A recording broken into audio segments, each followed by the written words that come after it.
Welcome to That's Rad Life, Love, and Wedding Planning in the Pacific Northwest, where our goal is to educate and elevate. I am Radhika, planner and owner of Radications, and today I'm joined by Jamie from Fort Common, one of the many unique outdoor venues here in Victoria, BC.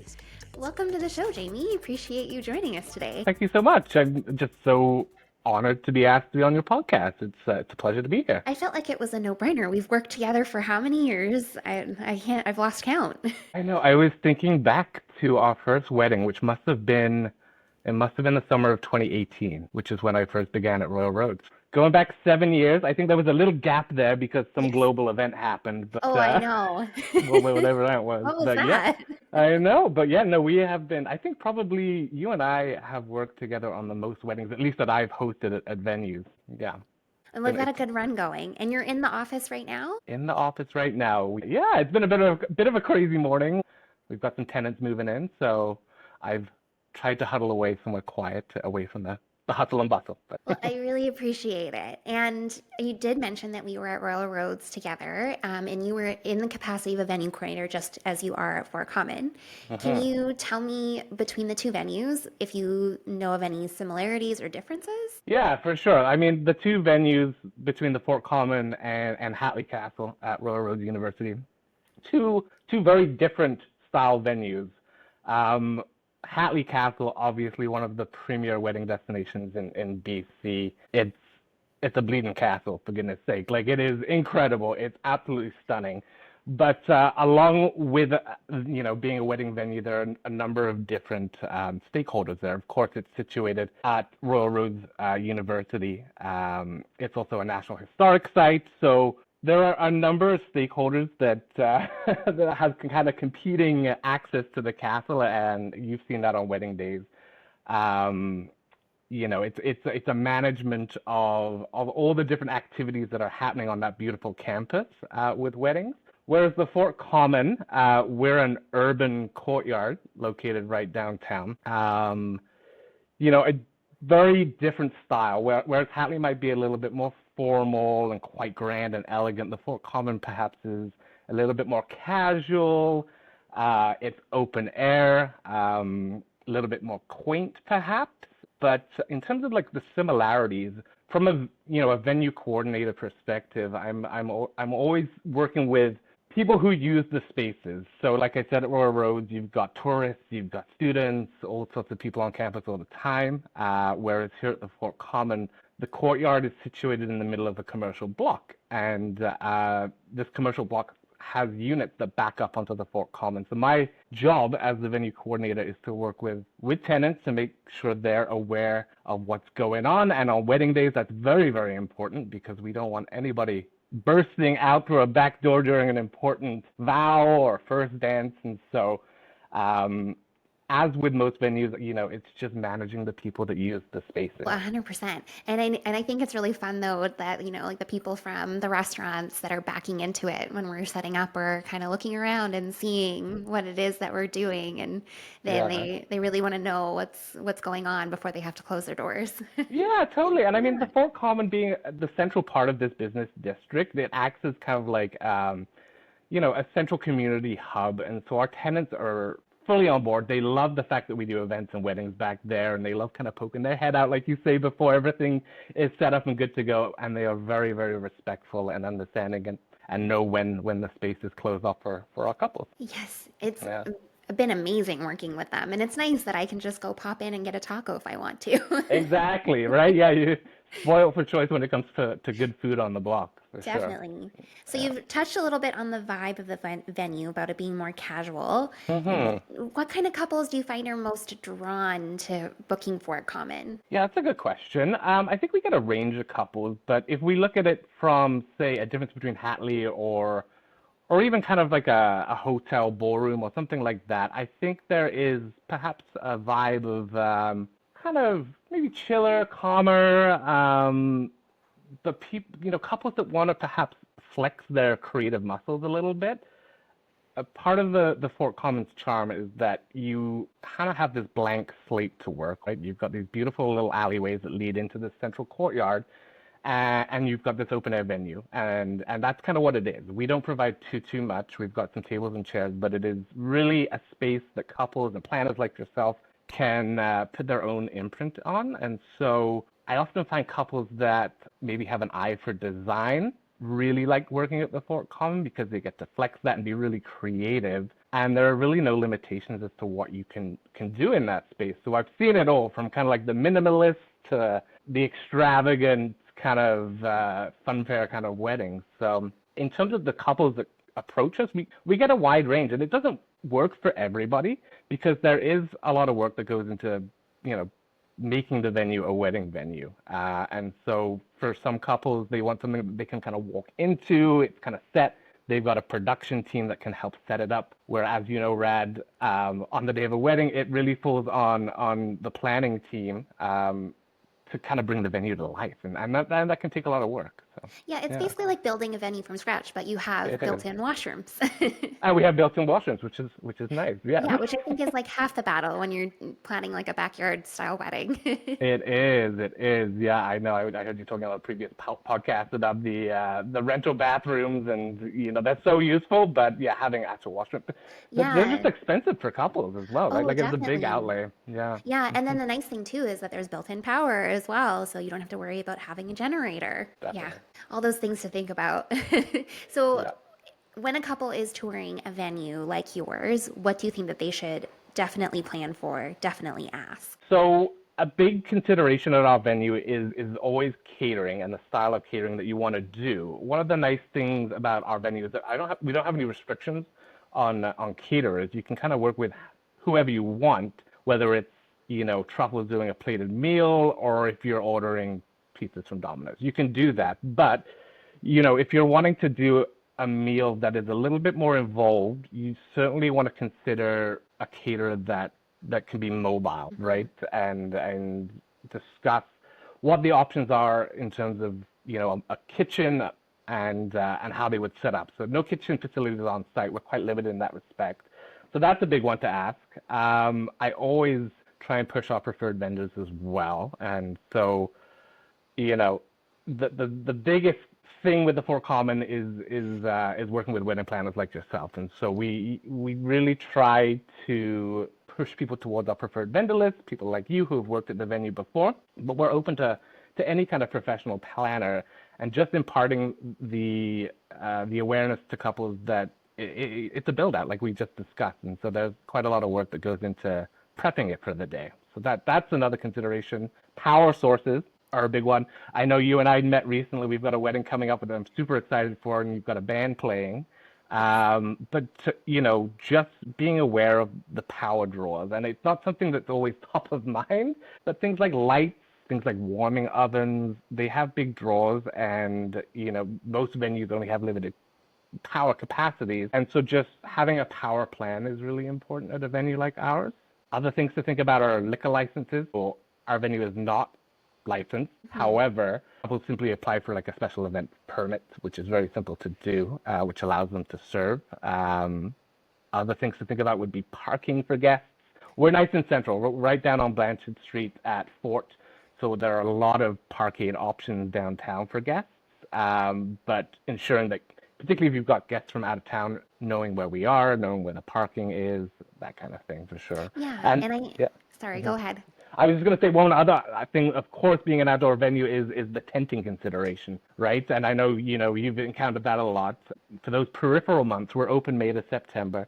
We definitely recommend May, June, September, having at least a tent in your back pocket. But yeah, having some kind of solid backup plan for inclement weather is a great idea. 100%. Yeah, I know. We've had couples who've kept that tent all the way up until the week of the wedding, and then it was sunny weather, and they were like, we're getting rid of it. I was still nervous, but it worked out in the end. Yeah.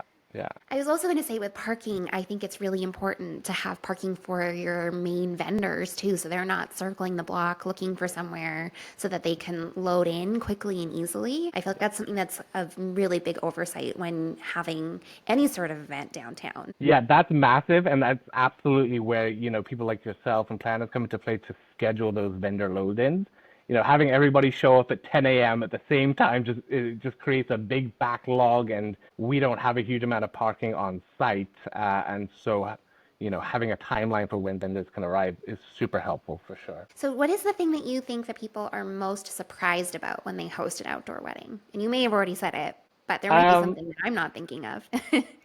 Seagulls?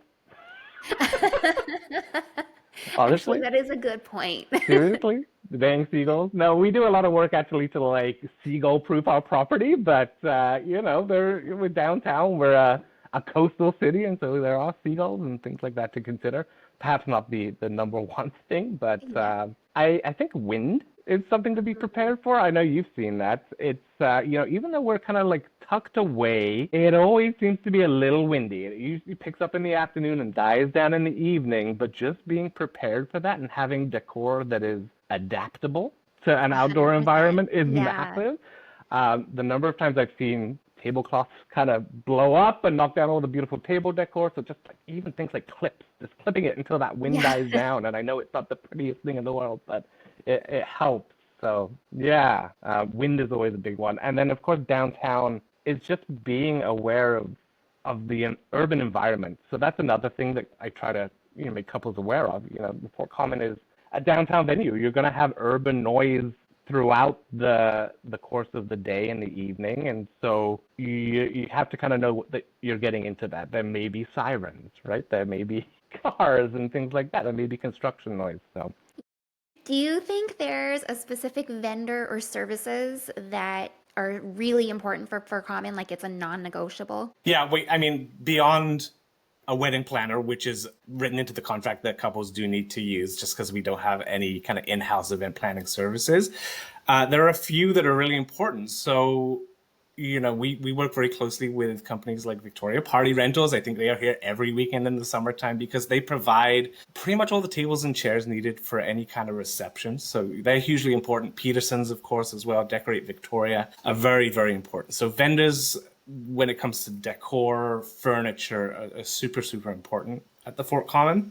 I also find, and this is not necessarily a Fort Common specific thing, but having a great bartending team makes such a big difference to a day.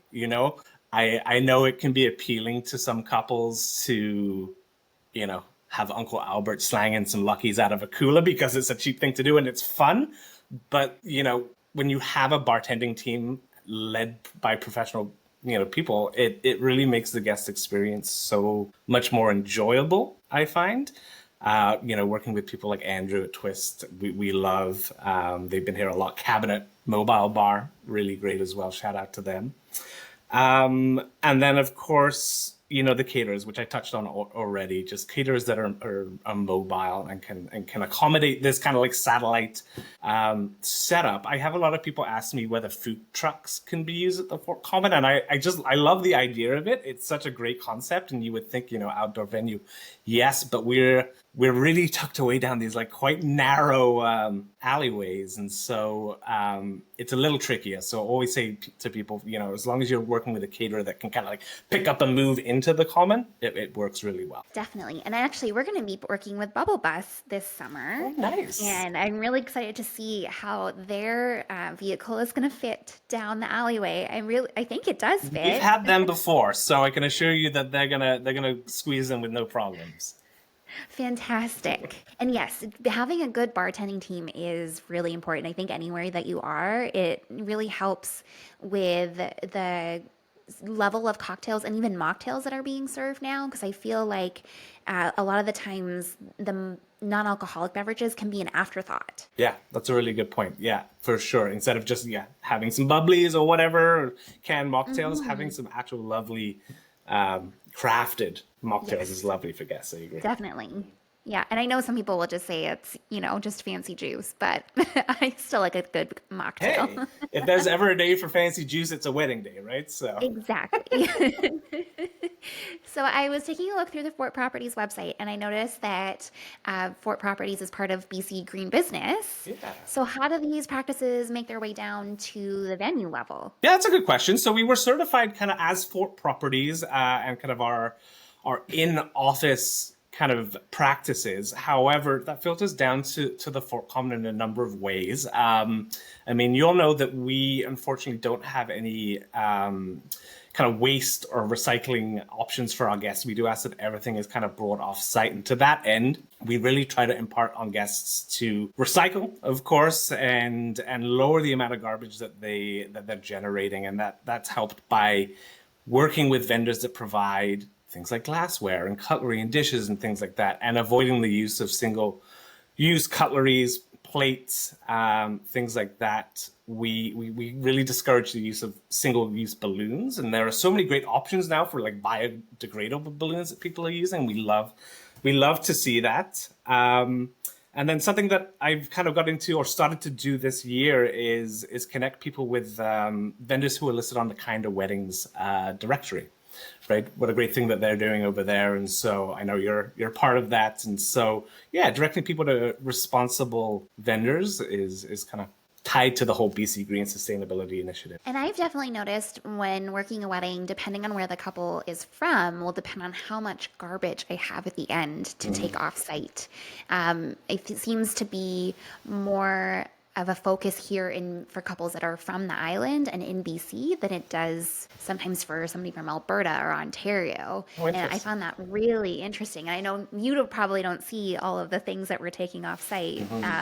But yeah, that's definitely something that I noticed. That's very interesting. It's not something I had thought of. I guess being here in BC, we are, and particularly in Victoria, we're quite conscious, and it's around us a lot, and so it's top of mind. So that's quite interesting to hear that certain couples from elsewhere perhaps don't always think of that first in mind. Exactly, yeah. And it's really good to have like sustainable swaps like the Kinder Weddings and the Emerald Hour has now too, so people can start thinking about that and apply it to their day. And I know it's so tempting to just get like paper plates, but it's still a tree that got cut down for it. Totally, yeah, absolutely. Yeah. I mean, the less waste you generate as well, the less work you have to do the next day hauling it out. So not that you're always thinking about that on your wedding day, but you know. No, exactly.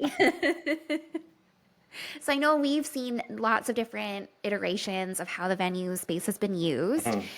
Can you think of one that sticks out to you in terms of the most creative way it was used? Yeah, I mean, we've seen all sorts back there. I mean, I think probably the most incredible setup was, it was about 2 years ago, we had a Hindu wedding back there, and they used the Fort Common for the ceremony, and I'd never coordinated or been a part of a Hindu wedding before.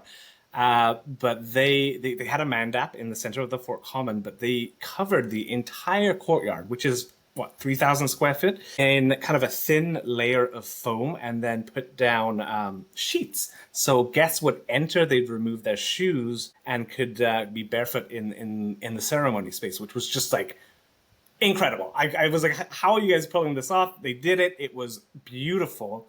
So that was probably like one of the most like jaw-dropping, like I would never even have thought of this use of the Fort Common. That was really cool. I'm a sucker for like disco themed, and like, in the Fort Common we've got those beautiful string lights. We've had some weddings that hang disco balls up from there, and when the sun hits in that late afternoon and those balls are spinning and it is just a sea of light and shimmer and rainbows in the Fort Common, it is so beautiful. So I love that kind of setup. Something so simple, so simple, super cheap, and like it looks so good. That's pretty cool. I love a disco ball too, actually. I'll fold a disco ball for sure. Are there any parts of the venue that you find that couples either overlook or underuse? So, we've got the two alleyways, one that leads off of Blanchard Street and one that leads off of Broughton Street. And so often what ends up happening is the catering team will choose to set up in one of those two alleyways, but then you've still got the other alleyway which could be used. Guests often kind of consider it as just kind of the entry or the exit, but I've seen some really creative use of those alleyways as well, like having a couple's picture story kind of put up on the old brick wall is just like lovely, and guests can kind of walk through the timeline of a couple up to the wedding day. I think is really cool. I also think just given the fact that we're right downtown, there are so many opportunities outside of the venue nearby for pictures. We're right across the street from the Royal Theatre, which is just a beautiful building. And, for somebody in a beautiful wedding dress, pictures in front of that building is just look incredible. Also, just like local businesses, right? Like we've had couples who had their first date at the record shop just over on Fort Street, and they've gone there and taken pictures at the record shop, and then come back for their ceremony or reception. So yeah, I love when people do that. I've had like people go to Habit for their family for their first look photos because that's where they ended up having their first date. Yeah, it's really cute. super cute, right? Like there's so many things in close proximity to the Fort Common that we get a lot of people doing stuff around downtown and then coming to the venue, which is cool. That's awesome. So I'm gonna ask you because like there's always those oh no moments on a wedding. Have you seen anything that happened or heard about anything that happened at the Commons that turned into a great story? Yeah, I kind of have to like prelude this by saying that this doesn't happen all the time, and I already mentioned the seagulls, but we and this happened one time. We had a couple and a bride just getting ready for their first dance, and unfortunately we had a flyby seagull incident that decided to relieve itself at the inopportune moment, and poor bride got a little bit of nastiness on her dress, and I could see this happening in her face, like, and their planning team was just like on it in a second, right? On it in a second, and she was like, "What else do you do but laugh, right?" Like in a moment like that, it's funny. Being pooped on by a bird on your wedding day has to be some kind of good luck omen. Like surely that's how she took it. At least. I know, right? Because I feel like I was there meeting with a couple for like their final walkthrough, and we also had a flyby situation, and it got on my laptop, it got on me, and I was like, maybe it's good luck for your wedding planner to get pooped on by a bird. Exactly. But like I said, lots of seagull deterrence this year. I'm not worried about it. Don't freak out about it. It's gonna be fine. It's gonna be totally fine. I mean, we've been there so often, and that's the one time it's happened, and this bride too. Yeah, exactly. Yeah. All right. So I know that you're getting married. Congratulations. Thank you so much. So I wanted to play a little game with you, rapid fire round of wedding questions. Oh my God, is this going to get me in trouble? I don't know. Okay.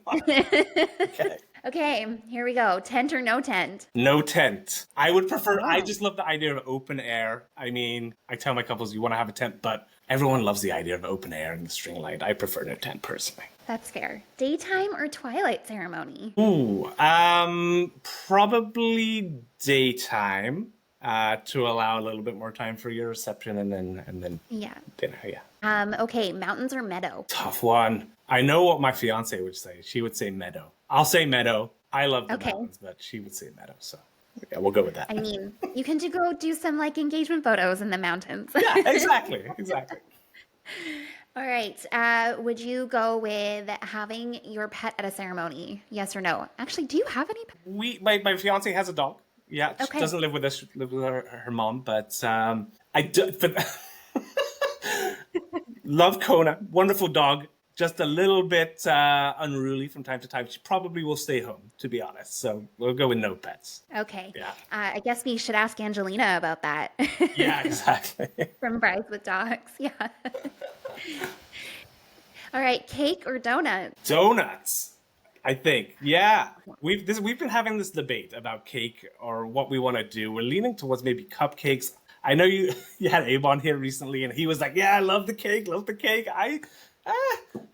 I don't know. I'm not massive into cake. I could do a cupcake thing, but like a donut tower, I'd be all over that. I mean, personally, I love a fritter, so I get on board with that. Well, yeah, there you go. I know. You could have a little bit of both too. Yeah, maybe. Yeah, that's true. Best of both worlds. Yeah. Yeah.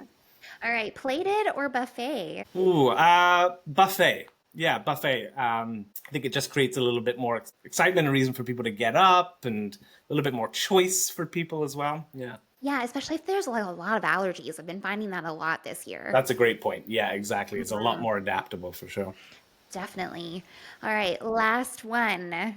Sparkler send-off or bubbles? Ooh, I am going to go with Bubbles. I just think bubbles All are really right. whimsical, and if you've got kids who will be there, then they love that. And I know, right? I know not all venues you're able to do sparklers at. So Yes, that is true. And also, like, we have all those rules during the summer about the fire laws. So that's best a good to thing. keep Go with the it. bubbles. Bubbles are great. Go with the bubbles. Yeah. Well, is there anywhere that anyone who's listening can connect with you about the Fort Common and booking? Yeah, absolutely. Check us out on Instagram. We're at Fort Common. You can kind of link through there to our website to find out more information about booking. My email address is events@fortproperties.ca. Yeah, check us out there. Fantastic. Thank you so much for coming on, Jamie. I really appreciate you taking the time. Well, thank you so much for having me, Rad, and congratulations on season 4. I can't believe it. Like, you're killing it. I Thank love you. working with you. I'm excited that you're my first planner this year at the Fort Common, and I know we've got a few, so yeah, it's great. Well, if you're around, we should have we should play some Miss Pac-Man because you're going to have that at the wedding. Oh, you mentioned that. Yes, definitely. Yeah. It's on. It's on. Let's do it. All right. Sounds good. Best out of 3. Hey, thank you so much, Rad. All right. Have a great day. That's it. Bye. A huge thank you to Jamie for taking time out of his day during our busy wedding season to chat all about Fort Common. We are very excited to be there again this season, as well as 2026. If you have any questions, feel free to reach out to Jamie or even to myself. We will see you here next week for another great conversation with a wonderful guest. In the meantime, stay rad. Let it choose you, get in the funk and the funk will flow through you. Up and down, you'll be bouncing like a yo-yo, feeling frisky, dancing like a disco.